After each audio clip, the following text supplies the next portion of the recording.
सतगुरु संगत छोड़ के चाहे लाख वर्ष जप कीने, इंद्री कर्म न मोक्ष होवे फिर काल के अधीन। सतगुरु की संगत छोड़ के चाहे लाख वर्ष तक जप करते रहना गुरु से विमुख होकर के, और चाहे लाख वर्ष जप करते रहना, आपको कोई लाभ नहीं होगा। इंद्री कर्म न मोक्ष होवे और फिर काल के अधीन। पुण्यात्माओं, आत्मा जब से भगवान से बिछुड़ी है, कुछ दिनों के बाद ही इसको एहसास हो गया कि हमसे कुछ खो गया है, और आज तक भी वो ऐसा ही अधूरापन महसूस कर रही है। जिस प्राणी के पास पुत्र है, पुत्री है, संतान है, संपत्ति भी खूब है और अच्छी कारोबार है, लेकिन फिर भी उसको संतुष्टि नहीं है। आत्मा फिर भी कुछ ना कुछ तलाश में है, परमात्मा की तलाश में है। वो अलग बात है कि उसको तरीका कौन सा प्राप्त हुआ है, कौन से धर्म में वो जन्मा है, तो फिर भी वो उसकी खोज कर ही रही है। अब जैसे निर्धन तो खोज करता है, मान लीजिए परमात्मा की धनी होने के लिए, निसंतान ढूंढ रहा है भगवान को, न सोच लेंगे संतान के लिए। लेकिन जिसके पास सर्व संपन्नता है, संतान भी है, संपत्ति भी है, सर्व यहाँ काल का सारा सुख है, और फिर भी वो भगवान की तलाश में है, तो इसका मतलब ये सर्व जो कुछ भी हमें प्राप्त है, जिसको हम यहाँ चाह करते हैं, ये पर्याप्त नहीं है। इसके अतिरिक्त भी कोई कार्य है जो आवश्यक है। अब हमने उस आवश्यक कार्य को करना होगा। हम पहले अपना जो अनावश्यक कार्य है, केवल रोजगार के लिए, पेट के लिए, इसमें ज्यादा समय डिवोट कर रहे थे। अब हमने ये ज्ञान हो गया कि मनुष्य जीवन का मूल उद्देश्य परमात्मा प्राप्ति है, तो अब हम अत्यधिक समय अपने भगवान के पाने के लिए लगाएंगे। अब वही समय होगा, वही आपका कारोबार होगा, वही क्रिया होंगी। आपकी जो सांसारिक जो क्रियाएं हैं, जैसे पेट के लिए गुजारा सभी करते हैं, कोई सर्विस करता है, कोई दुकान किए हुए है, कोई किसान का काम करता है, कोई सर्विस कर रहा है, कोई मजदूरी करता है। काम आपका यही रहेगा, लेकिन इसमें भगवान का समय अधिक लगाना पड़ेगा। हमने कैसे लगाना पड़ेगा? कई कहते हैं समय नहीं मिलता। समय आपके पास बहुत है, तो आपके पास बहुत समय है। उस समय को हम समझ नहीं सके और उसका दुरुपयोग करते रहे। अब जैसे आप बस में बैठकर सफर कर रहे हो, मंत्र प्राप्त है आपको, बैठ के बस में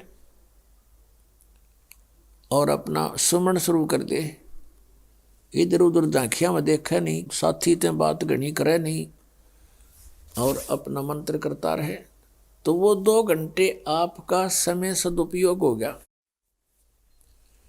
आप जी किसी मजदूरी के लिए घर से चले हो, मजदूरी के स्थल तक पहुंचे तो वहां तक अपना सिमरण करे कई बार, और वहां जाकर भी मजदूर को या किसान को मानसिक कार्य नहीं होता, उसमें भी वो अपना भक्ति सिमरण कर सकता है। हमने देखा ये आली किसान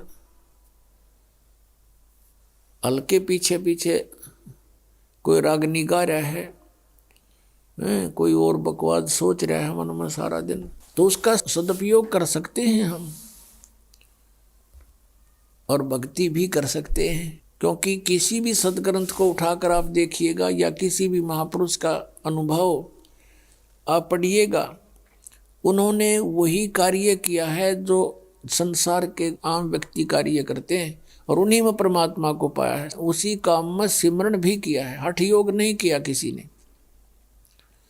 जैसे कहते हैं 2.5 घंटे सुबह और 2.5 घंटे शाम अनिवार्य है ध्यान लगाना, मेडिटेशन करना, ये व्यर्थ की बातें हैं। पहली बात तो इनका ज्ञान गलत, ये ध्यान लगाओगे का झूठा ज्ञान और ध्यान का लावे, ये वाद विदा चतुराई वाद विवाद है इनका, चतुराई दिखा रहे हैं।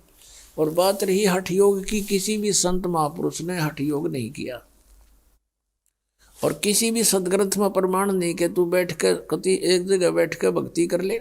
श्रीमद् भगवद गीता अध्याय नंबर 3 के श्लोक नंबर 4, 5, 6 में स्पष्ट किया है कि अर्जुन, यदि तू काम छोड़ कर हठ योग करने लग गया, अगर तू कर्म सन्यासी हो गया, कर्म सन्यासी का अर्थ है काम छोड़ कर और एक जगह बैठ जा, चाहे जंगल में बैठा, चाहे कोई गुफा बना ले, या घर पर बैठ कर वो व्यर्थ प्रयत्न कर रहा है, तो फिर तेरा निर्वाह कैसे चलेगा? फिर क्या है, इस काल ने 5वें अध्याय के अंदर फिर अपनी टांग अड़ाई है गीता ज्ञानदाता ने। उसमें इसने बताया है कि ऐसा आसन हो, ना घना ऊंचा हो ना नीचा हो, एकांत स्थान हो, नाक के आगे ध्यान लगावे और ऐसे भक्ति करे। ये इसका अपना मत है, ये योग वेद ज्ञान नहीं है, ये इसका अपना मत है। गीता जी के अंदर 2 तरह का ज्ञान है, एक तो वेद ज्ञान है और फिर दूसरा इसने अपना मत उसमें डाला है। तो अब यदि हम इस 5वें अध्याय वाले क्रियाओं को सही माने तो तीसरे वाले गलत होगी, जिसमें ने कहा तू एक जगह बैठ कर कर्म सन्यासी हो गया तो तेरा निर्वाह कैसे चलेगा, इसलिए तो युद्ध भी कर, सिमरण भी कर, काम भी कर, भक्ति भी कर। ये तो वेद ज्ञान है, ये सही ज्ञान है। क्योंकि यजुर्वेद अध्याय नंबर 40 के मंत्र नंबर 15 में कहा है कि वायु अनिलम अथ इदम भस्मांतम शरीरम ओम कर्तु समर किलबे समर कर्त्युम समर। ओम नाम का जाप काम करते करते सिमरण करो, विशेष कसक के साथ सिमरण करो, श्रद्धा के साथ, और अपने मनुष्य जीवन का मूल कर्तव्य जानकर सिमरण करो, तब भस्मांतम शरीरम अमृतम। आपका जब शरीर छूटेगा, आपका जब शरीर अंत होगा, उस समय आपको जो ओम नाम से अमृतव प्राप्त होना है वो उससे ही प्राप्त होगा जितना आप उससे अमर हो सकते हो। जैसे ओम नाम के जाप का साधक ब्रह्मलोक में जाता है, क्योंकि ये ब्रह्म की साधना है, और ब्रह्मलोक में जाने के बाद भी फिर ये वापस आता है। तो जितना समय इसका उस ओम के भक्ति की कमाई से होगा, उतना समय ये महास्वर्ग में ब्रह्मलोक में, वहाँ पर इसे नकली सतलोक, अलखलोक, अगमलोक, नामी लोक बना रखे हैं। तो वहाँ ये प्राणी अपना उतने समय तक ये जन्म मृत्यु से बच जाता है, लेकिन फिर भी जन्म मृत्यु होती है। कहने का भाव ये है कि श्रीमद् भगवत गीता अध्याय नंबर 8 के श्लोक नंबर 13 में ये गीता ज्ञानदाता वेद ज्ञान बता रहा है कि ओम इति एकाक्षरम ब्रह्म विहारन माम अनुस्मरण यह परियाति तदन देहम सयाति परमाम गतिम। मुझ ब्रह्म का एक ओम मंत्र है और एक ओम अक्षर है, बस, नथिंग एल्स। इसका उच्चारण करता हुआ जो शरीर छोड़कर जाता है वो मेरे वाली इस ओम से मिलने वाली परम गति को प्राप्त होता है। 7वें अध्याय के 18वें श्लोक में कहा कि अर्जुन, ये ज्ञानी आत्मा है तो उद्धार, लेकिन इनको तत्वदर्शी संत ना मिलने से मेरे वाली अनुत्तम गति में ही आश्रित हैं। क्योंकि ओम नाम के जाप से ब्रह्मलोक प्राप्ति होती है और ये ब्रह्म की साधना की परम गति है ब्रह्मलोक प्राप्ति। और वहाँ गए प्राणी भी फिर जन्म मृत्यु में आते हैं। गीता ज्ञानदाता 4थे अध्याय के 5वें श्लोक में और 9वें श्लोक में, 2रे अध्याय के 12वें श्लोक में, 10वें अध्याय के 2रे श्लोक में गीता के अंदर गीता ज्ञानदाता कहता, अर्जुन तेरे और मेरे बहुत जन्म हो चुके, तू नहीं जानता, मैं जानता हूँ। इससे सिद्ध है कि ओम नाम का जाप करने वाले जो ब्रह्म पुजारी हैं उनकी भी जन्म मृत्यु और इनके भगवान की भी जन्म मृत्यु सदा बनी रहती है। तो जब तक जन्म मृत्यु है जीव सुखी नहीं हो सकता। अब इसे हम उसी पर आते हैं कि गीता जी अध्याय नंबर 8 के श्लोक नंबर 5 और 7 में कहा है, यदि तूने मेरी शरण में रहना है तो मेरी भक्ति कर, युद्ध भी कर और मेरा सिमरन भी कर। अब युद्ध से कठिन कार्य कोई नहीं हो सकता और उसमें भी मालिक को याद करने का निर्देश है। यही तरीका उस परमपिता के पाने का 8वें अध्याय के 8, 9, 10 श्लोक में गीता जी में कहा कि उस परमात्मा की भक्ति करेगा तो उसको प्राप्त होगा। उसका मंत्र 17वें अध्याय के 23वें श्लोक में बताया है, ओम तत्सत इति निर्देश ब्रह्मण त्रिविध समर्थ है। तो इस प्रकार पुण्यात्माओं हमने अपने सदग्रंथों को आधार मान के और फिर भक्ति करनी चाहिए।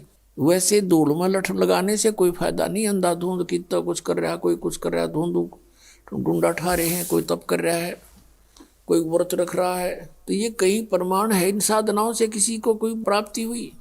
तो इस प्रकार उस सूक्ष्म वेद के अंदर परमात्मा ने बताया है, नाम उठत नाम बैठत नाम सोवत जागवे, नाम उठत नाम बैठत नाम सोवत जागवे, नाम खाते नाम पीते नाम सेती लागवे। यानी नाम का सिमरन करना है, चलते फिरते उठते बैठते भोजन खाते समय भी आप सिमरन कर सकते हैं। अब जैसे किसान के पास बहुत समय होता है, खेतों में जा रहे हैं, घूम रहा है, अपना भक्ति करता जावे, पशुओं के लिए चारा लाता है तो सिमरन करता जावे आवे, यानी सिमरन में समय अधिक लगाना होगा। अन्य जैसे शॉपकीपर हैं, दुकानदार हैं, तो वो अपनी दुकान पर बैठे हैं, ग्राहक आया, उसको डील किया, उसके बाद फ्री होते ही फिर सिमरन शुरू कर दे। लेकिन मन की आदत है, काल ने ऐसा कुछ हमारे अंदर प्रेरणा कर रखी है कि भक्ति ना करके बाकी कुछ भी कर लो, और कितने डले डोलो, कति मन हार नहीं मानता।